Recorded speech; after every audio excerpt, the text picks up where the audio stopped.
Nze Professor Bajjo events. Eteka liri nti Professor Bajjo wabanga asomesa ngoli ku chupo jejjangako. Boboli mu nnyanja parking eryato. Ali mu bbanga yimiriza ennyonyi. Owa boda boda yimirira owulye video eno. Owa taxi yimirira. Agenda okufa lindako. Ali marriage vehicle. Kuba bino bigambo bya Amagezi. Mu mwaka mbyogera omulundi gumu. Ate sala akuddamu kwemenyanga mbyogera. Nsookera ddala okusekerera mwenna abagufudde omuze okuleeta bannakyemalira mu nkyukakyuka. Era nsekerera abantu mwenna abatasobola kufumiitiriza na kulowooza ku mbeera akyeriwo ku saidi y'ab'enkyukakyuka. Nsookera ddala okwebaza Honorable Masias Mpuga, nkwebaza okuba ettaala n'akabonero ak'obukulembeze n'okutulaga nti oli musajja amanye ebyobufuzi era omusajja diplomaati. Nenebaza His Excellency Kyagulanyi Ssentamu okuwa omukisa buli omu nga tosinze kulaba oba asaanidde oba tasaanidde. Nti Bobi Wine ekintu kyeyakoze saagala kibalumye empa kubanga mpise kuba boda boda mumbuuza Bajjo okyogerako ki. Mbadde awo emukono ne mumbuuza nkyogerako ki. Entinda wali ku Yakobo ne mumbuuza nkyogerako ki. Logically katono kati professor yasomesa nga ate professor wabawumba tutu mwenna. Njagala mbaseemu abagwagwa ngenda bawe emmere yammwe. Lwakuba dolini yangana okuyomba. Naye waliwo abantu abanyiiza. Logically Nuupu yakyusa constitution yabyo ng'omubaka afuga emyaka 10. Akali kabonero okulaga nti okulwamu obukulembeze kibi. Ne Bobi Wine yennyini abuzaayo emyaka 5 ave kuba president. Kakati kitegeeza nti olaba Bobi Wine yasooka n'akyusa constitution ye yewe emyaka 10 gyokka okufuuka president w'ekibiina. Kitegeeza yajja kubalaga atambulira mu bigere by'omusajja gwe bayitanga Mandela ow'e South Africa. Honorable Mpuga tannagobwako, tannabeera humiliated, wabula bali mu kulaga nti omusaayi emito, bali mu kulaga nti obwannakyemalira, bali mu kulaga kabonero Museveni nti okulwa mu ntebe kibi, nti omuntu omulungi ennyo nga mulungi ng'amatanga Honorable Mpuga mu kaseera wabeerera omulungi ennyo asobola okuwaamu gwe banyooma nga Joel Senyonyi naye ne bamwana akikwatamu. Joel Senyonyi just abantu bamukomplainingako lugezigezi. Senyonyi office gyogenzemu it's a public office. Welcome everyone nga Mpuga abadde akola.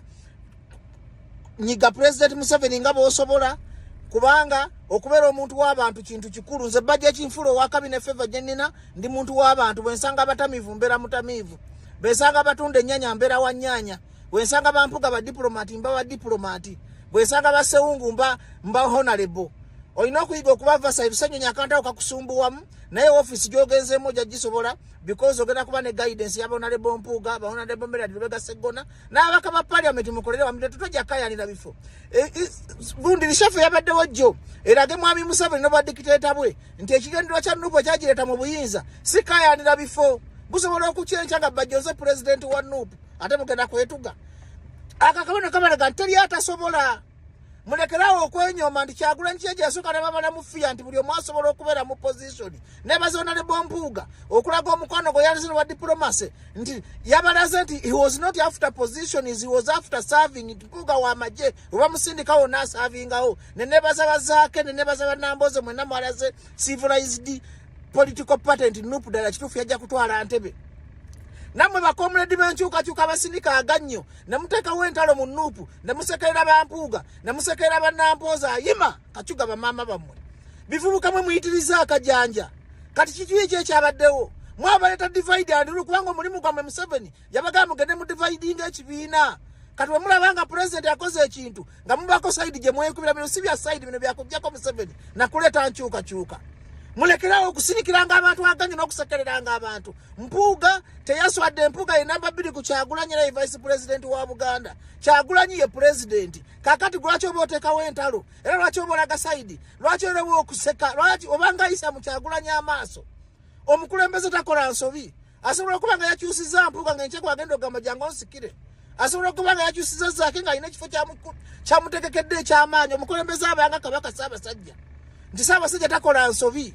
Omukulembeze ayinza okuba nga ali mu kutesitinga loyalty y'abantu bamu nti Bajjo ono mukozi ebibi bingi naye asigadde ali ku mulamwa. Kituufu Bajjo wankyukakyuka ngenda muwa ekifo bwe kiti. Busobola okutya ku makya nga Mufumbiro ye president, obanga Lewis ye president, obanga Nyanzi ye president, obanga gwavuga boda boda gwe president. Kati njagala sibishafo yajjo mugifunemu ekyokuyiga. Nkimanyi kiruma abamu mwanyize amasimu nafunye esimu nga 10 zezifunangako. nafunye simu nga 10 zesikola ki zesifunangako naye njagala kabaka bonna akabalaga nti tutambulirenga mu musana n'ekituufu tuleme tuyige okufuga kibaita emotional intelligence tuleme kusaliranga mu busungu tuleme kuyombanga mu busungu twetegerezenga nnyo ensonga nze ngamba sawa zino political party okubeera leader of opposition byote birina makulu kati Senyonyi leader of opposition yafunye eki ekikutu kiteke mu kuleeta nkyukakyuka mu bannayuganda nakulimira bano bantu bannaku abaatwesiga ne batugamba mutwogererenga ku bizibu ebituluma ekikulu sawa zino si position izi Mwabanta wateka mundaba buloga bwenkyukakyuka obumba tutu butekawo divide and rule obumu busekerera Mpuga obumu buwana nnyo Jowero Senyonyi aba bantu bonna bali ku level yemu bonna bakulembeze ba nupu fena tubasaamu ekitiibwa order president jakola president akola nsobi muteka ku Mpuga propaganda ne muteka ku Senyonyi propaganda ne muteka ku muleka administration ya nupu ebenga kyesalawo fe tuli bagoberezi kye tulina okugoberera muleka kwefula bagezi bwo ate tumanye ebyama ate twakoze kino nedda muwuligo kuba abakulembeze bamwe ekitiibwa ne kansala muwe ekitiibwa bosanga meya muwe ekitiibwa bosanga erosi 5 muwe ekitiibwa nze musiba mungamba nesimbawo ku bwe mupi nabagamba saagala bwe mupi nabagamba saagala bamanye nsobogana nenfuka chairman erosi 1 nsobogana nemba chairman wa district y'emukono erosi 5 nze kigendera kyange sikyagenda mu parliament kuba parliament teri makulu nga Museveni tafuddeeko parliament teri makulu nga nyoka asigale talina panado mu ddwaliro parliament teri makulu nga temulina kyuma kya kansa mu ddwaliro parliament si yetereze eggwanga ekitereze eggwanga kwe kulaba nga mwentrustinga abakulembeze namwe abakulembeze babawadde ebifu muleme kubeeramu oxygen mugende mukolera abantu kubanga abasinga mumenya emitima gy'abanaku bano omuntu akolera abantu abanaku nga talina kyabafunamu nga talina na position waali muwanye ekitiibwa okusinga gwe MP ali mu parliament atadde obuteesa emikono kakati muleke kusirwalira ku bantu Honorable Mpuga is a hero Jowero Senyonyi is a hero Nambeshe is a hero Zake is a hero Namboze is a hero Nupo Secretary General Usubega is a hero President is a hero buli muntu yabadde mu decision making bino sibyani asinga sibyani atwala powers zengamba tudde ku mulamwa ogwa change leka tubere united Museveni aveeko mulifuna nebifo Museveni babye central zabazitwalawa Zensanga bakatega yabafa baavu tebafuka mu bifo by'amanyi katega yabali ba prime minister simanyi ba vice president bonna bafa baavu ekifo si ekikulu naye ekifo kye kikozesezza otyo okukyusa obulamu bw'abalala muleme ku creatinga ntalo mu opposition njono kati bamwadde bali do opposition lufuuko olutalo ono lokuba takoze kiroze ngamba unity ekintu kikulu nnyo mu ene embeera nti opposition bakitaddeko amaaso Jowero Senyonyi kyusaamu ku malala fuuka omuntu w'abantu abawunye enkwaba bonna obawulirize bosanga abali akatogo tulo okalye bosanga abanywa amazzi ag'ekikumi tulo oganywe ye mukulembeze anaaba ow'amaanyi temujaji nga Jowero Senyonyi agenda kusobola office kubanga bayigira ne Museveni bwe yalajja mu ntebe okufuka president yayigira ku mulimu tagenda nako n'asoma bwa president bino ebintu bye tukola babiyigira ku mulimu lekerawo okunyoma n'okutyobola abantu nawe kenyini alaba video eno osobola okufuka president ekyo ekintu ekyakoleddwa gye kibalaga nti you can in every and each step of life osobola Bajjo nsobola okuba nga nze pilot Bajjo nsobola okujja n'enkulongoosa omutima n'engujja musobola okugenda n'embisoma teri kitasoboka mu nsi mulekerawo akanyoomonyomo ogamba nti ontasobola ontasande teri muntu atasaanidde mu bulamu nga tayimu yeetuuse Katonda yabigaba lwaki tebalonze goba omwana wa nnyo kuba mu kika kino balondayo omuntu nze njaga respect Honorable Mpuga respect His Excellency Bobi Wine respect cabinet gye balondeddwa mugiwe ekitiibwa mukole nayo mugyebuuzeeko ate tukoye bubuloga bwa nupu mu abaleeta entondo mu bantu. Stop that divide and rule tactic. That tactic is used by the dictator Museveni to divide the opposition. At this moment, we need unity. Senyonyi kyatamanyi kibuuze Mpuga kyatamanya kibuuze Segona kyatamanya kibuuze Zake. Let us work together to overthrow the dictator. Stop the divide and rule tactic. We are fed up of tactic. Ebintu ebirala divide and rule birala nedinga birya mayirungi. Tebimanyira naku bantu gye bayitamu ku ground obutalo obwo. We are tired of obutalo because we trust what we believe. For we believe for change. If you are believing for change, be the ambassador of unity. Don't undermine anyone. Bosanga field soldier mu ekitiibwa. Bosanga omuntu yena kumutendera gonna mu ekitiibwa mulekerawo that divide and rule okwefula ate muli bagezi. Amagezi gamu gatuwadde emyaka 5 Museveni yavaako. Kati muleka abakulembeze bakole kibasobola okulanga batugaidinga.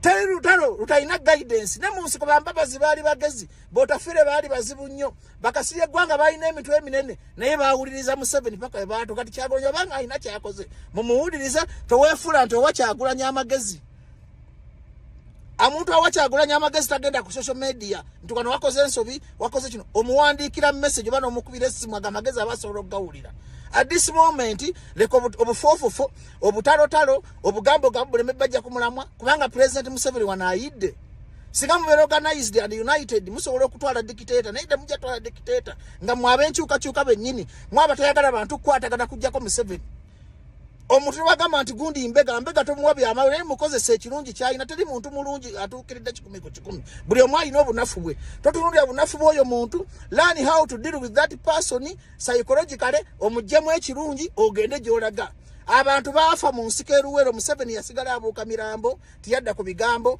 tiyadda mu kumala budde kati Museveni alina abantu be yateekawo okuddisa bannayuganda nga beefula bali ku saidi yaabwe kumbe nga tebaagala bannakyukakyuka bakwatagane. That's why these days I'm very happy Dr. Chiza Besigye Elias Lukwago ne Road Mayor mwenna mulimo mwalaze omuggundo ogw'enjawulo nti mwagala nkyukakyuka. You are not after positions, you are not after your parties. That's the good way to go to overtake the dictator. Ekisinga okunuma mu bintu bino atayina bwali atayina kyasobola ayimirira n'awabula n'avuma abantu abayita mu mbeera emu gye bayitamu gye batasobola kwogera. Kakati bannayuganda mwenna mbakubiriza kana akadde kakulaba nga mulwanirira eggwanga lyammwe, kana akadde kakulaba nga mulwanirira ensi yammwe, kana akadde si kakulaba nsobiza Bajjo bansobiza Bobi Wine bansobiza Mpuga bansobiza Senyonyi, kadde kakulaba nga funa tusonga mbeere mulumbe mubogole mulume kubanga Museveni kati alikawe weevu abalabanga abali disorganized bwe mubeera n'entalo ennyingi bwe mubeera mu ntalo nga ate mwerumaaluma mwekka kiwa dictator gap okuyisaawo kyabayisaawo kyonna bwe mubeera nomwenenengana muyomba mulinga abajja okola nti gundi ali kino kumbe eri dictator abba ssente bali mu kuyisa supplementary budget muli eno mwasaamiridde mutandike okwataakinga ku bintu ebiruma abantu mutandike okuyigiriza abantu okuva mu mbeera embi gye balimu yaba musibira mu bajje babasibyemu naye munakuma nga mu diversion n'obutali struggle teyina gyeraga. I salute everyone. I salute Honorable Mpuga. I love you Joel Senyonyi. I love you Zaka buli cabinet gye balonze tubaagala nnyo mukolere wamu temubamu na busajja ku mutima. That's it. Olaba kitawone nnyo kakeera n'afa tobaawo nze ngamba naye tukwataganire wamu tusoko twewonye ekizibu kya Museveni bwana agenda tujja kudda tukayande buno obusonga obutono. Buli muntu yenna ajja n'ayisaamu omukulembeze ng'ekibiina kiganitono ye mukulembeze gwe tulonze amaaso mu kifo kyonna kyalimu oyo abambega wa Museveni akabadde babamuwa kujja ku disorganizing party structures yeefule nti alumirwa nnyo ekibiina nga talina kyayinza kuyamba dde okwogera ku ttafaali kyobula nze mbayisaamu eggaali nze buli mugwago yenna nja muyisaamu eggaali kubanga nze ndi one man army namwe mukimanyi ndi malawudi fuba malawudi abantu abatalina kye tutya one man army zompe mundu emu nengenda mu lutalo nenkugirako mumpe mundu mbagireko Museveni one man army sirina kye ntya nze nefiira dda kakati buli muntu anayisa mu bakulembeze bonna amaaso ngolooza nti osinga abakulembeze otegera olw'okuba olina buddata noyasaamiranga nga tokkiriza mu party structures bakoze nga tokkiriza genda otandika ekibiina ekikyo Amagezi genda ogawe ennyoko nekitamo mugende muggyeko Museveni gwawulanga abakulembeze bakola sebiriiyo kwata emundu oba kwata genda oligyesalinga ekibiina ekikyo oba genda otandi waki mwesiba ku nuupu nti gye mulina okuvumiramu abantu muwe abakulembeze ebitiibwa muwe party structures ebitiibwa ku mirandira gyabwe mubeninde guidance teri lutalo talina amekomando oba jeno muwe bajeno bamwe ekitiibwa okulabanga mutuuka gye mulaga temujja tusiriwalirako mbizi mmwe muyitiriza olugezigezi kati wabuvugavuga bwena ku social media paka mu Mpuga tebandi mujjeeko ati yandikoze kati muwa amagezi gabo mugende mugabe banyammwe ne banyammwe bano bamubakitamwe bali eri bazunga babonaabona naawe temuli mu Uganda muli omwasambe temwagala kubeera wano kati amagezi ge muwa abakulembeze mubaleke si mwaba abaleeta bwe bali batandika kintu bannayuganda ne bakigoberera bwe bagoberera ekintu genda ne guidance zabwe ze bataddewo mujja nakunyiza ennaku zino ndi mulavu bangana okuyomba sagala dolina alabe na vidiyo eno.